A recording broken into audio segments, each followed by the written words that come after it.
ये हैं फैसलाबाद के वो बुजुर्ग जिनके देसी किस्म का नाश्ता पूरे शहर की पहचान बन गया है और पिछले 35 साल से इनके हाथ का बना हुआ नाश्ता करने लोग दूसरे शहरों से भी फैसलाबाद आते हैं।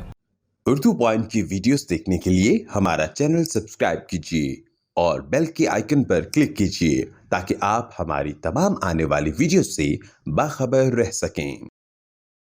अंकल जी, कितनी देर हो गई आपको यहाँ पे नाश्ता लगाते हुए? तकरीबन 35 साल हो गए। 35 साल हो गए।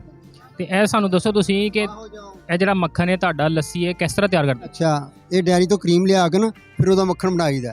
ਇਹ ਜਿਹੜੀ ਚੀਜ਼ਾਂ ਤੁਸੀਂ ਤਿਆਰ ਕਰਦੇ ਹੋ, मतलब जिस तरह ਤੁਹਾਡਾ ਮੱਖਣ ਹੈ, ਇਹ ਮੱਖਣ ਤੁਸੀਂ डेली बेस पे कितना ਵੇਚ ਲੈਂਦੇ हो? ये 4-5 किलो हो जाता है। अच्छा, मैं देख रहा हूँ आपने ना लस्सी में भी मक्खन के पेड़े डाले हुए हैं, इसके बारे में बताएं। ये लस्सी ठंडी है ना, फिर मक्खन उसमें रहता है, वो हार्ड होता है, नरम नहीं होता, फिर जरा थोड़ा सा हार्ड होता है, फिर उसका मज़ा आता है। ये आप खुद लगा रहे हैं कि पहले आपके वालिद साहब लगाते थे? हाँ, पहले वालिद साहब लगाते थे, फिर बाद में उनसे हमने काम लिया। वो भी यहीं पे लगाते थे? नहीं, वो कारखाने बाजार लगाते थे। और जो आपको यहाँ पे बेचते हुए अरसा हो गया है, मतलब सबसे पुराना मेरे ख्याल से नाश्ते का पॉइंट आपका ही है। यही है, हाँ जी, यही मेरा अड्डा ही है। और मुझे ये चीज़ के बताएं कि जो चाटी की लस्सी तैयार करते हैं, ये कैसे तैयार करते हैं? मतलब इसमें क्या क्या चीज़ ऐसी डालते हैं? अच्छा, ये दूध लेते हैं, उसको रात को जाग लगा देते हैं, फिर सिर को मधानी मारते हैं, फिर ये लस्सी तैयार हो जाती है। और मैं देख रहा हूँ कि आपका जो ये रायता है ना, ये बहुत स्पेशल है, मतलब लोग बहुत ज़्यादा पसंद कर रहे हैं। इसकी क्या खास? ज़्यादा लोग पसंद करते हैं ये, मतलब ये भी हरी मिर्च ज़्यादा सी, लाल मिर्च नहीं इसमें इस्तेमाल करते। हरी मिर्च, पुदीना, धनिया, ये चीज़ें इस्तेमाल करते हैं, लाल मिर्च इसमें नहीं इस्तेमाल होती। और मैं देख रहा हूँ कि मौजूदा जदीद दौर में ना भी आपने, मतलब जो पुराने वक्तों का नाश्ता होता था ना, आपने पूरा वो लगाया हुआ है कि जैसे शक्कर होती है, मक्खन होता है, ये मतलब एक बचपन कह लें कि याद आ जाता है, या गाँव की ज़िंदगी जो है वो याद आ जाती है। हाँ, ये साग भी साथ हो, अभी साग आने वाला है थोड़े दिनों। तो सर्दियों में आपके पास साग भी होता साग फिर शुरू हो जाता है इंशाल्लाह। हाँ, तो जो साग होता है वो आप खुद तैयार करते हैं? हाँ, वो खुद तैयार करते हैं। और ये जो, मतलब मुझे इसके बारे में बताएं कि इन चीज़ों के अलावा भी आपके पास कोई चीज़ मौजूद होती है? नहीं, यही चीज़ है, यही आइटम है हमारे पास।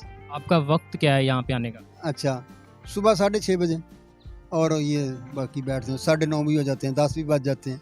हाँ, मतलब सारा दिन नहीं लगाते? हाँ, नहीं सारा दिन नहीं, बस यही टाइम होता है। और आपकी मखसूस जो चीज़ है, मतलब लोग दूर दराज इलाकों से आते हैं आपके पास खाने के लिए, इसमें क्या चीज़ आपकी मशहूर है? मक्खन ज़्यादा लोग इस्तेमाल करते हैं। हाँ, मक्खन ज़्यादा इस्तेमाल करते हैं लोग, शक्कर डाल लेते हैं। आप जो रोटी इस्तेमाल करते हो, मैं देख रहा हूँ वो एक ख़ास किस्म की रोटी है, इसमें क्या चीज़ है? बेसन वाली रोटी होती है, उसमें प्याज डालते हैं, थोड़ा सा हरी मिर्च होती है रोटी में। हाँ, यही चीज़ें होती हैं। बात ये है कि चीज़ अच्छी है, मक्खन वाले और भी बैठे हैं। लोगों का रिस्पांस आपके हवाले से किस तरीके का है? मतलब पहले लोग आते जाते ज़्यादा, या अब जब आप मीडिया पे आ गए तो उसके बाद ज़्यादा आना शुरू हुए? अब ज़्यादा शुरू हो गए आना लोग, पहले भी आते थे। मैं अल्हम्दुलिल्लाह 9 बजे भी फारग हो जाता था, एक टाइम ऐसा था 9 बजे फारग हो जाता था, लेकिन अभी लोग ज़्यादा आ रहे हैं।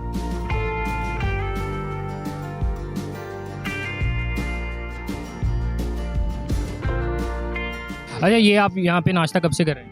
हम काफ़ी देर से कर रहे हैं। तो इनका टेस्ट आपको कैसा लगता है? बहुत अच्छा लगता है। वो हम टोबे से तशरीफ़ लाते हैं इधर फैसलाबाद, जब भी काम आते हैं इधर बाबा जी का नाश्ता करके जाते हैं, स्पेशल इस काम के लिए आते हैं।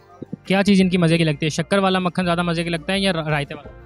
मक्खन वाला भी अच्छा है और शक्कर भी बहुत ज़्यादा अच्छी होती है। आप यहाँ पे नाश्ते के लिए रोज़ आते हैं? हाँ जी, रोज़ डेली। अच्छा, इनके मक्खन में और इनके जायके में ऐसी क्या चीज़ है जो आप डेली आते हैं? जी, इन्हों का मक्खन जो ना बहुत अच्छा है, इन्हों की लस्सी भी बहुत अच्छी है, इन्हों की शक्कर वगैरह भी बहुत अच्छी है, इन्हों का नाश्ता जो ना बहुत अच्छा है बाबे होरां दा।